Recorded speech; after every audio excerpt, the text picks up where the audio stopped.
If you're talking manufacturing areas of strategic importance, few areas rank higher than the shipyards and the trade halls here at Barrow-on-Furness. This is where the Prime Minister has come to inspect where the ships and the submarines of tomorrow will be built, knowing Australia needs them today. With Britain's Secretary of State for Defence, Ben Wallace, by his side, Anthony Albanese was given a tour of the enormous BAE Submarine Academy. This site built Britain's first submarine and Australia's too. It's currently constructing Britain's Astute-class attack subs, its nuclear-armed Dreadnought class, and now also its future AUKUS subs, which will share its platform with Australia. It's set to roll off the production line in the 2030s, a full decade before we manufacture our first.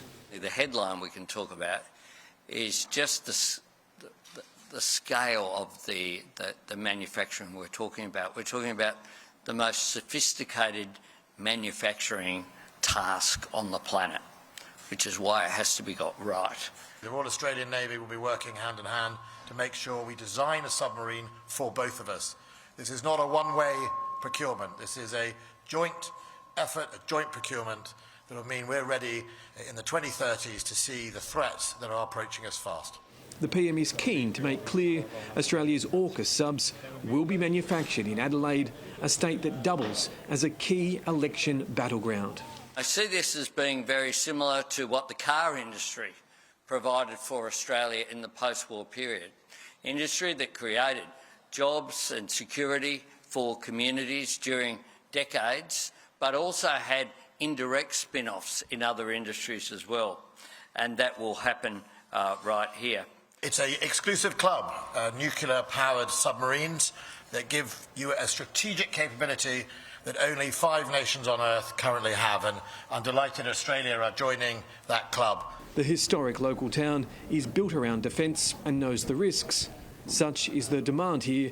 The yards at Barrow-on-Furness have increased their workforce from 10 to 11,000, knowing it will need to get to 17,000 workers to complete what's on the books.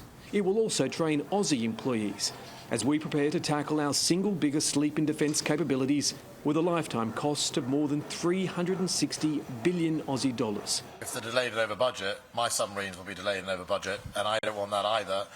And the submarines that we put out right now, they have a shelf life, and you have to replace them. So there is no, oh, let's take a big gap. We have to deliver them. We have to deliver them together. We met 16-year-old Madison Bailey and 17-year-old Jacob Gillibrand, the apprentice pipefitters, aware they have jobs for life. Such a small town, it's kind of like a community. Like, if you speak to anyone, like, my dad works here as well. So it's like you see anyone and they always know someone who works in BAE. So it's just, it takes up so much of the town and it's such a small community. You could be working on a car or you could work on a multi-billion-dollar submarine, and I definitely know which one I'd rather be doing. The PM might have come to the United Kingdom for the coronation, but he knows the crown jewel of defence procurement will always be a nuclear-powered submarine fleet.